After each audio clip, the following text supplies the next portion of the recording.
ತಾನೇ ನಡೆದಂಥ ಲೋಕಸಭಾ ಚುನಾವಣೆಯಲ್ಲಿ ನಾವು ನೋಡಿದ್ದೀವಿ.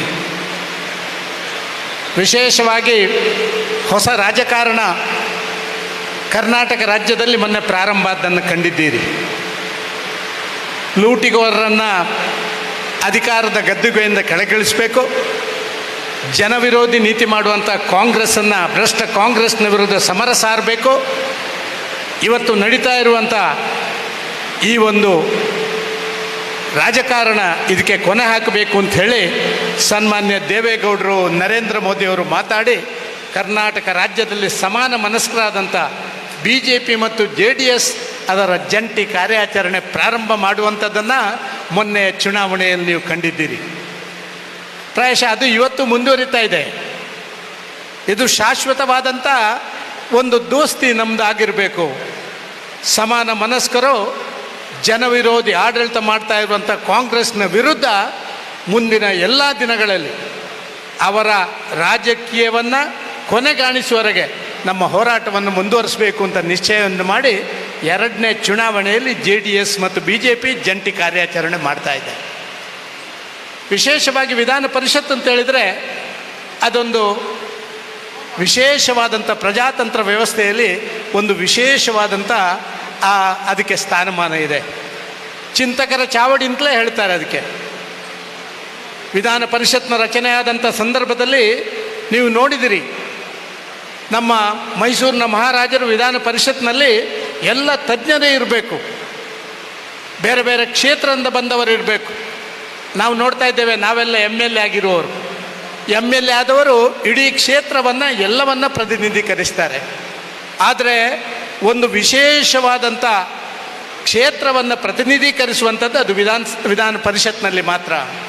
ಅಧ್ಯಾಪಕರ ಕ್ಷೇತ್ರ ಇರ್ಬೋದು, ನಮ್ಮ ಗ್ರ್ಯಾಜುಯೇಟ್ ಕಾನ್ಸ್ಟಿಟ್ಯೂನ್ಸಿ ಇರ್ಬೋದು, ಲೋಕಲ್ ಬಾಡೀಸ್ ಇರ್ಬೋದು, ತಜ್ಞರು ಇರ್ಬೋದು, ಕಲೆ ಸಂಸ್ಕೃತಿ ವಿಭಾಗದಿಂದ ಬಂದವರು ಇರ್ಬೋದು, ಬೇರೆ ಬೇರೆ ಪ್ರತ್ಯೇಕ ಭಾಗದಿಂದ ಬಂದವರು. ಶಾಸಕರು ವಿಧಾನ ಸಭೆಯಲ್ಲಿ ಒಂದಷ್ಟು ನಮ್ಮ ವಿಚಾರ ಪ್ರಶ್ನೆ ಮಾಡ್ಬೋದು. ಆದರೆ ವಿಧಾನ ಪರಿಷತ್ನಲ್ಲಿ ಅಲ್ಲಿರುವಂಥ ಸಂಖ್ಯೆ ಕಡಿಮೆ ಮತ್ತು ಅಲ್ಲಿರುವಂಥ ಬೇರೆ ಬೇರೆ ಭಾಗದಿಂದ ಬಂದಂಥ ನಮ್ಮ ಜನಪ್ರತಿನಿಧಿಗಳು ಅಲ್ಲಿ ಒಳ್ಳೆಯ ರೀತಿಯಲ್ಲಿ ಮಾಡಲಿಕ್ಕೆ ಆಗುತ್ತೆ. ಅದಕ್ಕಾಗಿ ಅಧ್ಯಾಪಕರ ಕ್ಷೇತ್ರ ಅತ್ಯಂತ ದೊಡ್ಡ ಕ್ಷೇತ್ರ. ಇವತ್ತು ಕಾಂಗ್ರೆಸ್ ನೋಡ್ತೀರಿ, ಕಾಂಗ್ರೆಸ್ನ ರಾಜನೀತಿ ನೋಡ್ತೀರಿ ನೀವು. ಪ್ರಾಯಶಃ ಕರ್ನಾಟಕ ರಾಜ್ಯದಲ್ಲಿ 2 ಕ್ಷೇತ್ರಗಳು ಅತ್ಯಂತ ಪ್ರಬುದ್ಧವಾಗಿ ಇವತ್ತು ಅದಕ್ಕೆ ಸಹಕಾರ ಮಾಡಬೇಕು, ಅದನ್ನು ಆಡಳಿತಾತ್ಮಕವಾಗಿ ಎತ್ತಬೇಕು ಅಂತ ಹೇಳಿದರೆ ಅದು ಒಂದು ಎಜುಕೇಷನ್ ಸೆಕ್ಟರ್, ಇನ್ನೊಂದು ಹೆಲ್ತ್ ಸೆಕ್ಟರ್. ಇದನ್ನು ಎರಡನ್ನೂ ಬಿಟ್ಟು ನಿರುದ್ಯೋಗಿಗಳನ್ನು ಪರಿವರ್ತನೆ ಮಾಡುವಂಥ ಒಂದು ರಾಜನೀತಿ ಇವತ್ತು ಕಾಂಗ್ರೆಸ್ ಮಾಡ್ತದಲ್ಲ, ಇದನ್ನು ಈ ಬಾರಿಯ ಚುನಾವಣೆಯಲ್ಲಿ ತಿಳಿಸ್ಬೇಕು.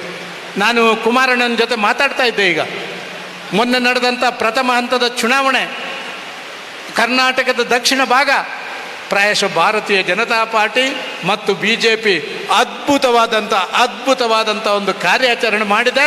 ಕಾಂಗ್ರೆಸ್ಸಿಗೆ ಮುಖಭಂಗ ಆಗುವಂಥ ರೀತಿಯಲ್ಲಿ ಚುನಾವಣಾ ಫಲಿತಾಂಶ 4ನೇ ತಾರೀಕಿಗೆ ಬರ್ತದೆ ಅಂತ ಹೇಳುವಂಥದ್ದು ನಾವು ಕಂಡುಕೊಂಡಿರುವಂಥ ನಗ್ನ ಸತ್ಯ. ಇವತ್ತು ಅಧ್ಯಾಪಕರ ಕ್ಷೇತ್ರ, ನಾನು ನಾರಾಯಣ ಸ್ವಾಮಿಯವರ ಬಗ್ಗೆ ಮಾತ್ರ ಮಾತಾಡ್ತೇನೆ, ಬೇರೆಯವರ ಬಗ್ಗೆ ಮಾತಾಡಲಿಕ್ಕೆ ಇಷ್ಟಪಡೋದಿಲ್ಲ. 3 ಬಾರಿ ಶಾಸಕರಾಗಿ ಅವರು ಮಾಡಿದಂಥ ಕೆಲಸ, ನಾನೇ ಅದಕ್ಕೆ ಒಂದು ಉದಾಹರಣೆ, ಕುಮಾರಣ್ಣ ಕೂಡ ಅದಕ್ಕೆ ಉದಾಹರಣೆ ಕೊಡ್ಬೋದು. ನಾನು ಮುಖ್ಯಮಂತ್ರಿ ಆಗಿದ್ದೆ. ಶಿಕ್ಷಕರ ಬಗ್ಗೆ ಅತ್ಯಂತ ಹೆಚ್ಚು ಕಿರುಕುಳ ಕೊಟ್ಟ ಯಾರೊಬ್ಬ ಶಾಸಕ ಇದ್ದರೆ ಅದು ನಾರಾಯಣ ಸ್ವಾಮಿ. ಬೆಳಿಗ್ಗೆ ಇದ್ದರೆ ಶಿಕ್ಷಕರ ಫೈಲ್ ಇಟ್ಕೊಂಡು ಬರೋದು, ಅದನ್ನೆಲ್ಲ ಕೇಳುವಂಥದ್ದು.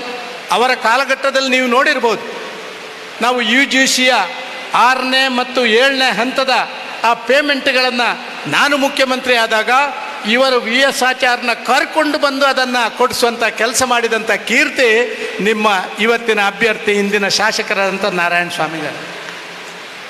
ನಮ್ಮ ಪಾಲಿಟೆಕ್ನಿಕಲ್ಲಿ ಅಧ್ಯಾಪಕರೇ ಇರಲಿಲ್ಲ. ಸರ್, ಪಾಲಿಟೆಕ್ನಿಕ್ ಮುಚ್ಚಬೇಕು ಅಂತ ಹೇಳುವಂಥ ಭಾವನೆ ಇತ್ತು. ನಾರಾಯಣ ಸ್ವಾಮಿ ಬಂದು ಕೂತರು, ಗಲಾಟೆ ಮಾಡಿದರು. 650 ಪಾಲಿಟೆಕ್ನಿಕ್ಗೆ ಲೆಕ್ಚರನ್ನು ನೇಮಕ ಮಾಡಿದ್ದು, ಅದರ ಕೀರ್ತಿ ನಾರಾಯಣ ಸ್ವಾಮಿಗೆ ಸೇರ್ತದೆ, ಸನ್ಮಾನ್ಯ ಡಾಕ್ಟರ್ VS ಆಚಾರ್ಯಗೆ ಸೇರ್ತದೆ ಅಂತ ನಾನು ಹೇಳಲಿಕ್ಕೆ ಇಚ್ಛಪಡ್ತಾ ಇದ್ದೇನೆ. 1650 ಗ್ರ್ಯಾಜುಯೇಟ್ ನಮ್ಮ ಅಧ್ಯಾಪಕರ ನೇಮಕ. ಅಧ್ಯಾಪಕರಿಲ್ಲದಂಥ ಸಂದರ್ಭದಲ್ಲಿ ಕೂಡ 1650 ಅಧ್ಯಾಪಕರನ್ನು ನೇಮಕ ಮಾಡಿದ ಅಂದು ನಾರಾಯಣ ಸ್ವಾಮಿ ವಿಧಾನ ಪರಿಷತ್ನ ಸದಸ್ಯರಾಗಿದ್ದರು. ಡಾಕ್ಟರ್ VS ಆಚಾರ್ಯ ನಮ್ಮ ಹೈಯರ್ ಎಜುಕೇಷನ್ ಮಿನಿಸ್ಟರ್ ಆದಂಥ ಕಾಲಘಟ್ಟದಲ್ಲಿ ಅಂತ ನಾನು ಹೇಳಲಿಕ್ಕೆ ಇಷ್ಟಪಡ್ತಾ ಇದ್ದೀನಿ. ಇದಕ್ಕಿಂತಲೂ ಹೆಚ್ಚು ನೀವು ಆಲೋಚನೆ ಮಾಡಿ, ನಾವೆಲ್ಲ ರಾಜಕಾರಣಿಗಳು ಕೂತಿದ್ದೇವೆ. ರಾಜಕೀಯಕ್ಕೆ ಇಳಿದ ಮೇಲೆ ಮತ್ತೆ ಅಧ್ಯಯನ ಮಾಡಿ ಒಂದು PhD ಡಿಗ್ರಿ, ಡಾಕ್ಟರೇಟ್ ಡಿಗ್ರಿಯನ್ನು ಯಾರು ರಾಜಕೀಯ ಕ್ಷೇತ್ರದಲ್ಲಿ ಪಡ್ಕೊಂಡಿದ್ರೆ ಅದು ನಾರಾಯಣ ಸ್ವಾಮಿ ಮಾತ್ರ ಅಲ್ಲದೆ ಬೇರೆ ಯಾರಿಂದಲೂ ಸಾಧ್ಯ ಇಲ್ಲ. ಡಾಕ್ಟರೇಟ್ ಪಡ್ಕೊಳ್ಳೋಕ್ಕೆ ಪುರುಸೊತ್ತೇ ಇಲ್ಲ ನಮಗೆ, ಆದರೂ ರಾತ್ರಿ ಹಗಲು ಪಡ್ಕೊಂಡಿದ್ದಾರೆ. ಇದರ ಅರ್ಥ ಒಬ್ಬ ಕಮಿಟೆಡ್ ರಾಜಕಾರಣಿ, ಅಧ್ಯಯನಶೀಲ ರಾಜಕಾರಣಿ, ಜನಪರವಾದಂಥ ಕೆಲಸ ಮಾಡಬೇಕು ಅಂತ ಹೇಳೋದಕ್ಕೆ ಪಣ ತೊಟ್ಟಂಥ ರಾಜಕಾರಣಿ ಅಂತ ಒಬ್ಬ ಶಾಸಕರು ಅಧ್ಯಾಪಕರ ಕ್ಷೇತ್ರಕ್ಕೆ ವಿಧಾನ ಪರಿಷತ್ನಲ್ಲಿ ಅವಶ್ಯಕತೆ ಇದೆ ಅಂತ ನಾನು ಭಾವಿಸ್ತಾ ಇದ್ದೇನೆ. ಅದಕ್ಕಾಗಿ ಅವರಿಗೆ ಮತಯಾಚನೆ ಮಾಡಲಿಕ್ಕೆ ನಾವು ಬಂದಿದ್ದೇವೆ.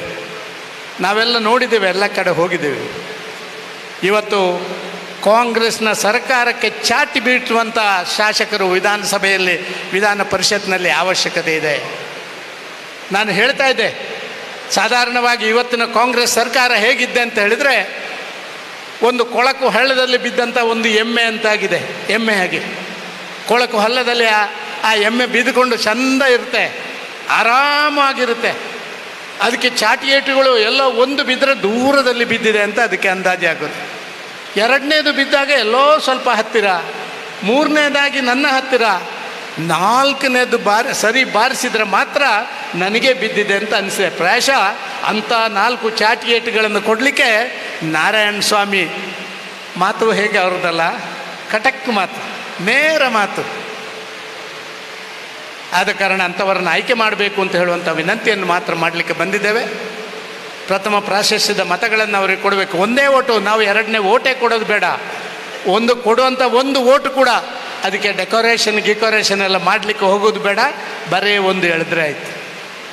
ಇತ್ತೀಚಿನ ದಿನಗಳಲ್ಲಿ ನಾವು ಕಂಡಿದ್ದೇವೆ, ಗ್ರ್ಯಾಜುಯೇಟ್ ಕಾನ್ಸ್ಟಿಟ್ಯೂನ್ಸಿಯಲ್ಲಿ ಕಳೆದ ಬಾರಿ ಬ್ಯಾಂಗ್ಳೂರು ಗ್ರಾಜುಯೇಟ್ ಕಾನ್ಸ್ಟಿಟ್ಯೂನ್ಸಿಯಲ್ಲಿ 3,000 ಮತಗಳ ಸಿಂಧು ಆಗಿದ್ದವು.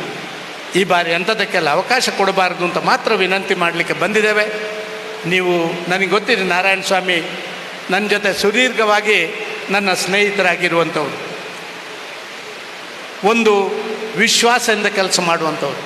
ನೀವು ಯಾವ ವಿಶ್ವಾಸದಿಂದ ಅವರಿಗೆ ಮತ ಚಲಾವಣೆ ಮಾಡ್ತೀರಾ ಆ ವಿಶ್ವಾಸಕ್ಕೆ ಸರಿಯಾಗಿ ನಿಮ್ಮ ಸೇವೆ ಮಾಡ್ತಾರೆ ಅಂತ ಹೇಳುವಂಥ ಭರವಸೆಯನ್ನು ಅವರ ಸ್ನೇಹಿತನಾಗಿ ನಾನು ನಿಮಗೆ ಕೊಡಬಲ್ಲೆ.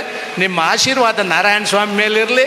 ನಿಮ್ಮ ಆಶೀರ್ವಾದ ನಾರಾಯಣ ಸ್ವಾಮಿಯ ಮೇಲೆ ಇದ್ದು ಇವತ್ತಿನ ಕಾಂಗ್ರೆಸ್ಸಿನ ಅಭ್ಯರ್ಥಿಗೆ ಮುಖಭಂಗ ಆಗುವ ರೀತಿಯಲ್ಲಿ ನಿಮ್ಮೆಲ್ಲ ಕೆಲಸ ಕಾರ್ಯಗಳನ್ನು ಮಾಡಬೇಕು ಅಂತ ಹೇಳುವಂಥದ್ದನ್ನು ಮಾತ್ರ ಕೇಳಿ ತಮಗೆಲ್ಲ ತಲೆ ತಗ್ಗಿಸಿ ನನ್ನ ಮಾತು ನಿಲ್ಲಿಸ್ತೇನೆ.